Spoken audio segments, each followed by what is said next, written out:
Father Aaron Wessman has written a great new book called The Church's Mission in a Polarized World. We talk about that today on Personally Speaking. Stay with us.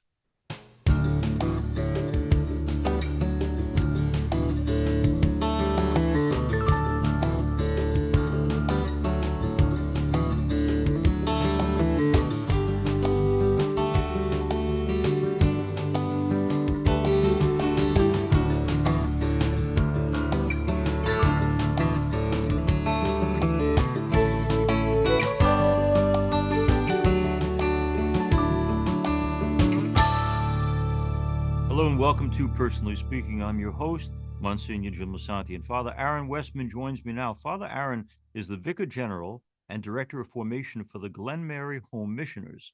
He has a Ph.D. from the Catholic University of Louvein in Systematic Theology. Father Aaron serves two prison systems in Cincinnati and Dayton, Ohio, and he lectures and publishes regularly. His recent book is called The Church's Mission in a Polarized World. Father Aaron is here with us today to talk about polarization in Western society and how we might engage rather than fear those who hold different beliefs and convictions. Joining me now, I'm so pleased to welcome to Personally Speaking, Father Aaron Wessman. We're here today talking about a wonderful new book that Father Aaron Wessman has written, The Church's Mission in a Polarized World. And I thank you, Father, for writing it. But before we get into the book, just some background. I know the principal energy of your life. You have many, many commitments, but one of them is building up the body of Glenmary missions. And I think for a lot of listeners and watchers around the world, they may or may not be familiar with Glenmary. Can you tell us a little bit about what it is and what you do? Yeah, absolutely, Monsignor. It's great to be here with you and also with your listeners. So, Glenmary was founded back in the 1930s, and the primary purpose of Glenmary is to go to counties throughout the United States that have very few Catholics and actually no official Catholic presence. And so we go to regions such as Appalachia and the southeast of the United States. We go to those counties, we do missionary work. We try to build up the church in those areas. Hopefully, if we're lucky and with God's blessing, we try to bring a parish and all the goodness that comes from having a Catholic presence in that area, reaching out to the poor, standing in solidarity with the folks in those counties. And then at some point, handing over that parish and that mission back to the diocese and then going on to a new place, kind of like St. Paul did. Okay, what are the means of support for what you do? So Glenmary is supported almost exclusively by outside donors, Okay. supporters throughout the United States. Because the mission areas where we serve are actually some of the poorest areas of the United States, and the Mm. Catholic communities are so small, we rely on outside donors to support us. And people are really are very very generous, and we're very grateful for that. Is your own background similar to that, or are you from a different world in terms of the family of origin, the community you grew up in? Yeah, so I come from the state of Minnesota, and Okay. the interesting thing is that I grew up in a town that did not have a Catholic church, and so Ah, most of my friends were non-Catholic Christians. So I had the experience of knowing what it was like to be in a town that didn't have a real strong Catholic presence. We're more Catholic in my area in Minnesota than Glenmary's missions, but there mm, was a similar connection there. And so when I heard of Glenmary, I was very much drawn to this idea that there are places throughout the United States that have no Catholic presence, no Eucharist, no priest, no brothers, and that you could actually go there and do missional work in those areas. yeah. My parish is based on Long Island, New York, and everybody here is Catholic. So it's a world I don't know, but I'm intrigued by the good work you do. This will be a broad question, but I'm intrigued by what you've learned through Glenmary Missions. Years ago, I had Cardinal Basil Hume come and give a talk. We had a charity that was supporting kids who were disabled, and the talk for him was, what do the disabled, the handicapped, the specially challenged, what do they teach us about the mind of God? And I guess I'd like to apply that to the work that you try to do at Glenmary. What does working with the poor teach us about the mind of God? So I think first and foremost, I find that the people in the areas of rural America have a deep connection to the land, a deep connection to nature. And so I think for us in Glenmary, we come to learn from that and from them a deep appreciation for the gift of creation that God has given us. I Ah, think that's very important. Many of the people that we encounter have strong family ties, and family is very, very important to them. And mhm. family is much, much broader than just kind of immediate. It's kind of like what we might call like extended family or clan, and you really take care of your family members as best you can. And so I think that reminds us of the importance of community and how God is a God of community and how important that is. Now let's go back to the community that formed you. You could serve mankind in so many ways, Aaron. You have many, many talents and gifts. You chose to embrace the path that we call priesthood, this particular call. Uh, why, how, and did you have support from the family in doing that? Yeah, so actually, for the first 22 years of my life, I never considered priesthood once. Okay. And I grew up Catholic and I was pretty much a regular mass goer. I strayed a bit during my early college years. Right, right. Many probably have that experience. Yeah. And then in my last year at the university, I went to St. John's in Collegeville, Minnesota. I ran into a Glenmary priest. He was on sabbatical after finishing up his time in leadership. His name was Father Jerry Dorn. He became a great mentor and friend of mine. And it was really through that relationship that I began to see, first of all, my faith grew. I Uh, came to know God at a more profound level. And then I started to consider the idea that maybe God was calling me to be a priest. It was a crazy idea in the beginning because I had never thought of it before. I was on a different track in my life. And I started to talk to him about it. I talked to my family and friends, and praise the Lord that people were very supportive in those early days. And that means a lot to me to have that love and support from my family who, as you know, like our families can't completely understand that right. vocational journey. It's very individual, but they nevertheless could see something happening and they were just like, okay, well, we'll continue to go with you and we'll pray for you. Yeah. I want to talk too, because you came to this topic, a specific topic about polarization in our world and our culture. Of all the many, many possibilities for what you could talk about, what you could write about, why did this particular topic grab your mind and your heart, Aaron? Well, I came back into the United States after 2017. I was living abroad in Belgium working on a PhD in systematic theology. I was studying the challenge of secularization, which is kind of related to polarization. Yes. But when I came back into the US, because I had been away for a while and because I think things had changed a bit in 2017, I Mm, realized that polarization was really affecting people's lives. And I saw it first and foremost in my own family. I saw how they were kind of being captured to some extent, in the negativity around polarization. They were saying things and sharing posts online and doing things that normally they just weren't doing. I saw it in parishes. So I was serving as a pastor at that time, and I was listening to my priest friends, also friends who were ministers.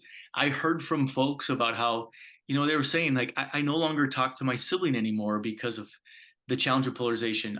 One of my, somebody would say, well, my daughter and I had a falling out and we don't even see each other anymore. So my heart was moved in those early days. And because I was busy being a pastor at that time and finishing my dissertation, I kind of started studying polarization as a personal hobby.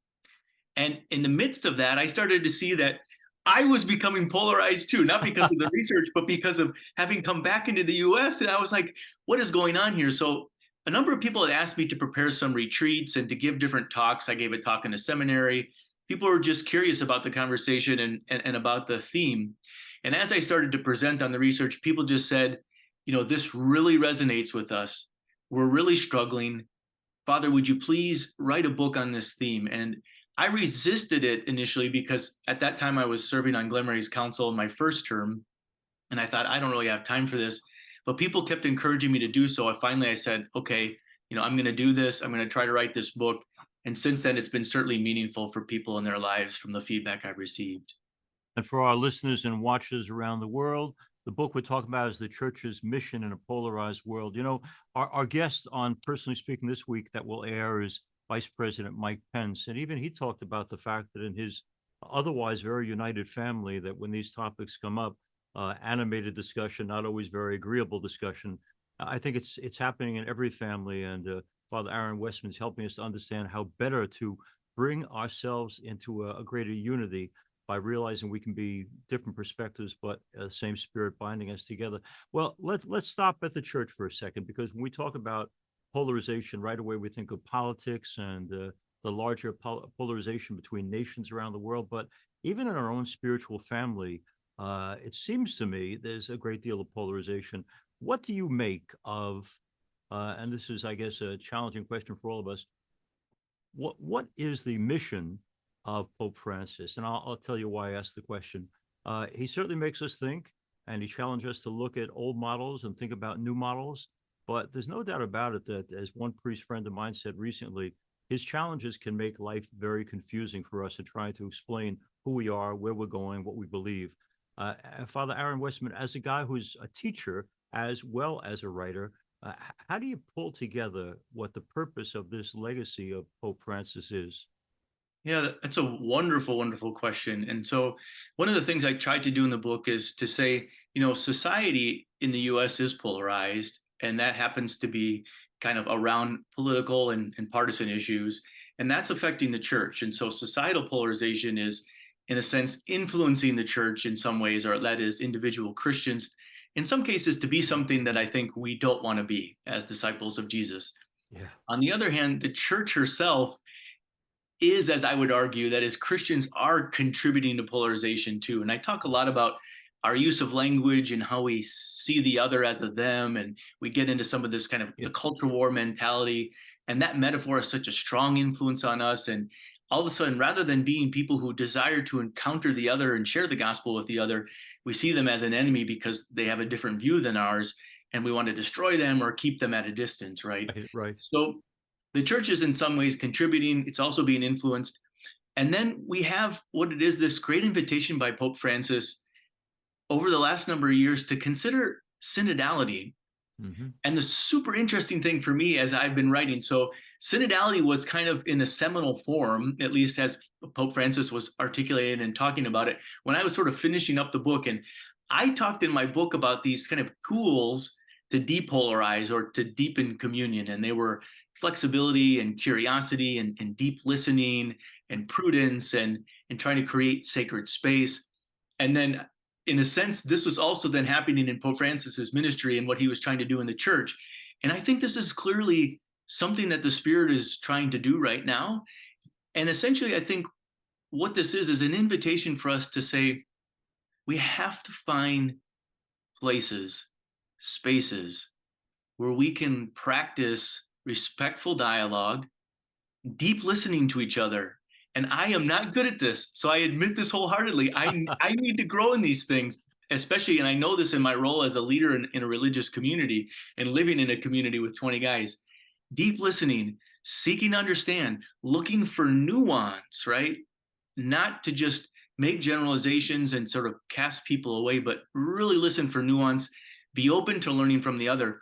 And in the midst of all of that, certainly to speak what we feel is true and think is true and what's been handed on to us, but not without first establishing a deep relationship with the other person, a sense of mutuality and trust. Because only if we do that, I think, only if we do that, will the other person hear us and will we hear what is alive inside of their heart. So I think that's kind of where Francis is leading the church. And I tried to highlight some of those things within the book that I wrote. Father Aaron Westman is our guest. Back in my high school, college days, very active in those competitions for debate. And one of the things our coaches would always teach us was get the gist of where they're going, but be formulating while they're talking your proper response. So we weren't really effectively listening to each other. We were preparing our next argument. I'm afraid most dialogue, if you can call it that today, is just like that. I get an idea of where you're going, and I'm going to come back with 10 other points to counter what you have to say. So do you have any insight into what must any of us as Christians do to effectively listen, truly listen with heart and mind and ears and heart to what those people are saying? How do we truly listen and not just say, I'm going to score my points when you make yours, but I'm going to be open to the possibility that you have something to say that I had never thought of quite that way before? It's a really, really important thing today. I think this is one of the most important things for us today in the 21st century, especially in the church, to cultivate and to learn to practice. Because I think we kind of have two extremes going on. And this is demonstrated in some research, but it's also anecdotal. On the one hand, good people have stopped talking. Yeah. And that's not good, because we learn from each other by talking. So good people have stopped talking, and then when those folks who want to talk civilly stop, then the more extreme and the more, let's just say, intensified voices and perhaps negative voices then rise to the top, because they're the ones that are interested in speaking, and speaking negatively sometimes. Mm. And then on the other hand, if people do engage in conversation, it's like you said, they're speaking past each other, Yeah. or they're not really listening. They're really kind of trying to formulate Yeah. 5 to 7 things to say in response. Right. So I actually find that today, and I've seen this work, and I've been so moved, because again, like I said, I need this in my own life. I Mm. have found in many, many different settings that these kinds of things work. So we have to be very intentional.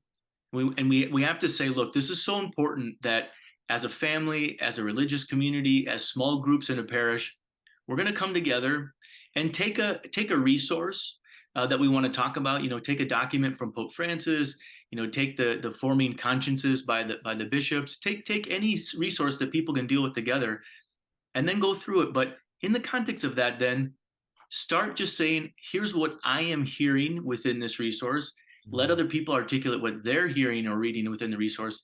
And then actually basically mirror back to that person what you have heard him or her say.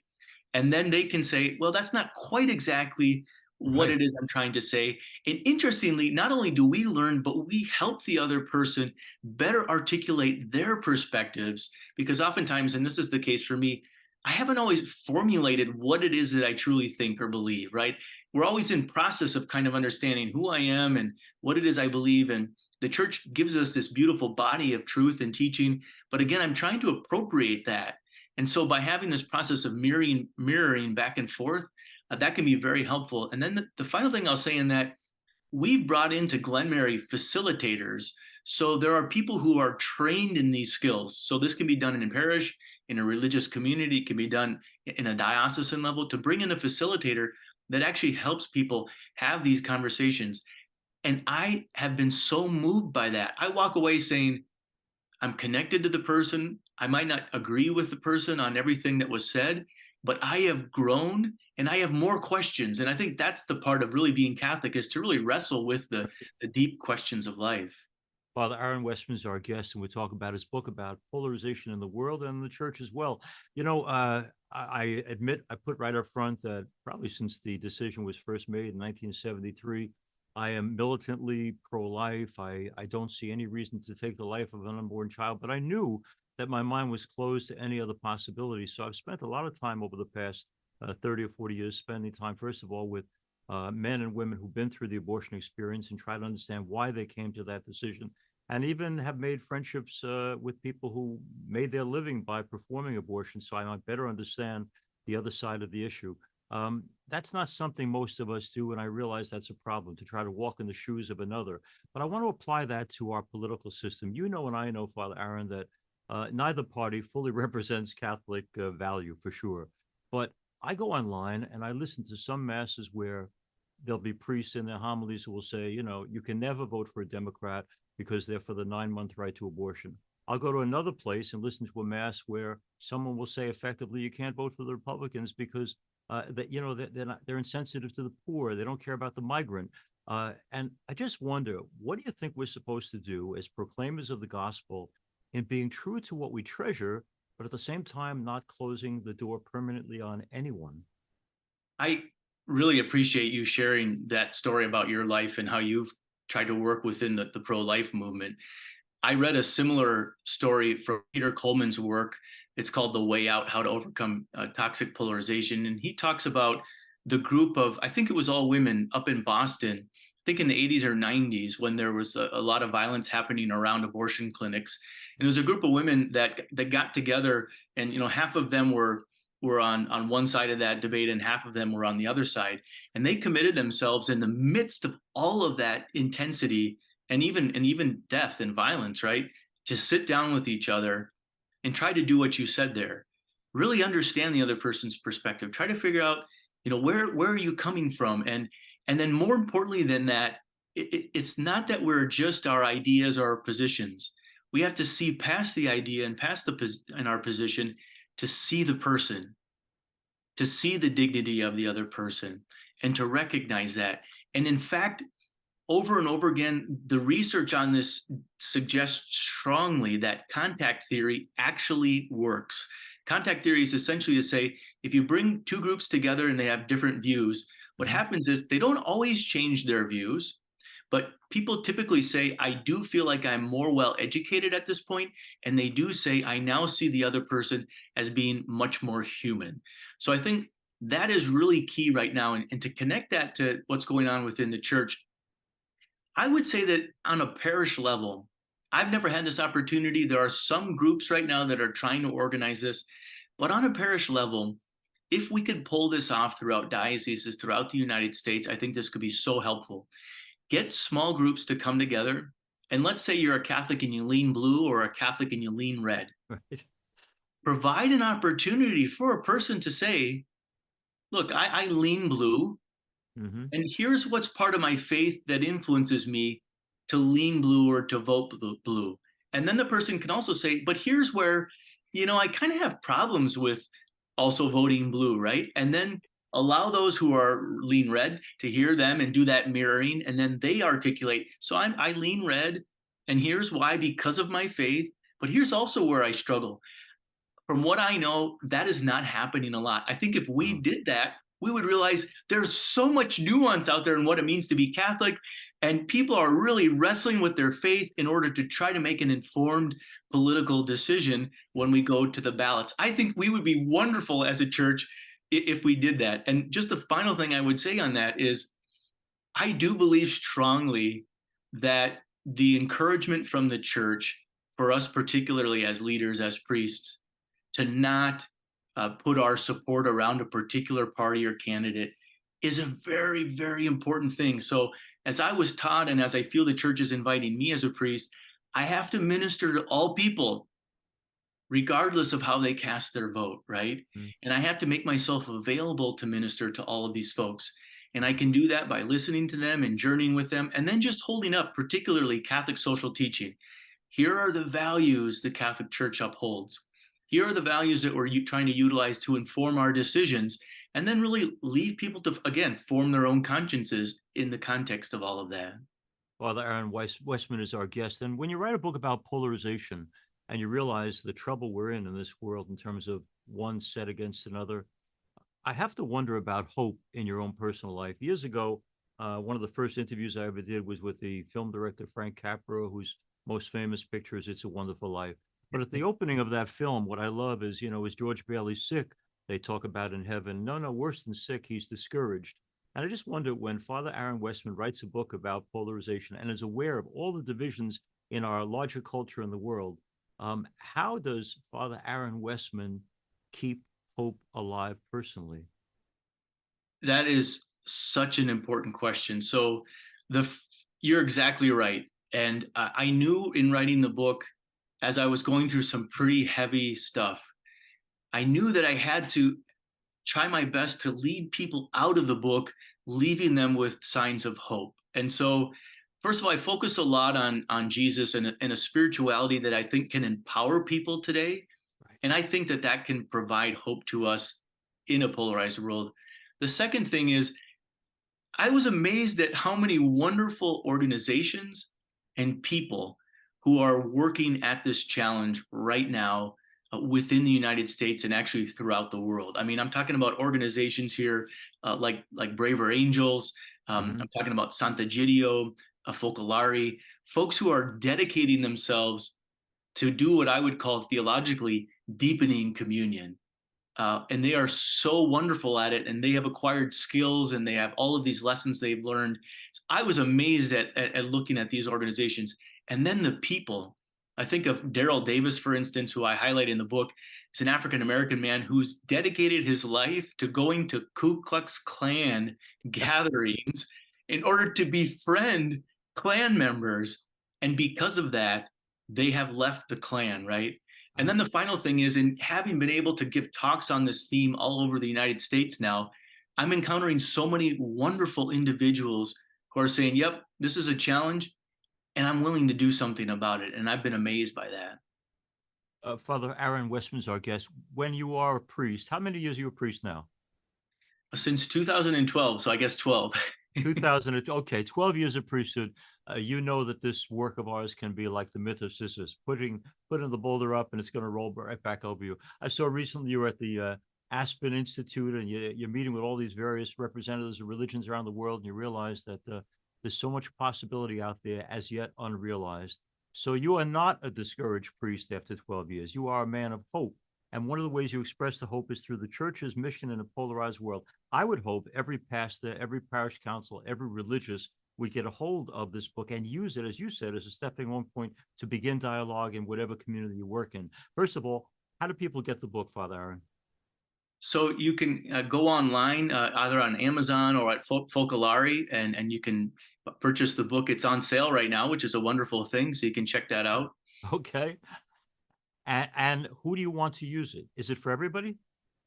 Actually, yeah, I've found it to be useful for everybody who's read it so far. So my own family members who might not necessarily have a big background in theology have found it accessible. I gave a retreat to the Diocese of Knoxville and I utilized the book. They found that to be very helpful. I've had also bishops who said, this has been a great tool for me too. So I think it's accessible and I think it's been helpful to most people who've used it. Final question, I promise. For a young person out there who is thinking, as you never did in your youth, about the possibility of a religious vocation, of the possible embrace of priesthood, as a young man who is normal and smart and had other possibilities, who chose this particular path, in the 12 years that you're doing this, any regrets, or would you do it all again? I don't have any regrets, and I'm just super grateful that God has called me to this way of life. Wow. I want to thank Father Aaron Wessman for being with us on Personally Speaking, for writing the book, The Church's Mission in a Polarized World, and just for being someone who takes seriously the command to be a reconciler, to be someone who brings people together, who challenges us to truly listen completely and totally to the point of view of someone we disagree with strongly, who wants us to recognize the primary command of Christ is to love one another, not necessarily to agree, but to love one another. Father Aaron, you give this older priest much hope. Thank you so much for your witness. It's really been an honor. Thank you so much. I want to thank you for being with us on Personally Speaking. If you need to reach me for any reason, you can write me at personallyspeakingpodcast@gmail.com. You probably listen to this program on the Catholic channel, channel 129. You can also watch us on YouTube at Personally Speaking with Msgr Jim Lisante. We're also on Facebook at Personally Speaking with Msgr Jim Lisante, as well as Instagram at Personally Speaking Podcast. I'm privileged to serve as host and executive producer, Personally Speaking. Our producer is Lisa Jadovitz. Thanks so much for joining us. We'll be with you again next time on Personally Speaking.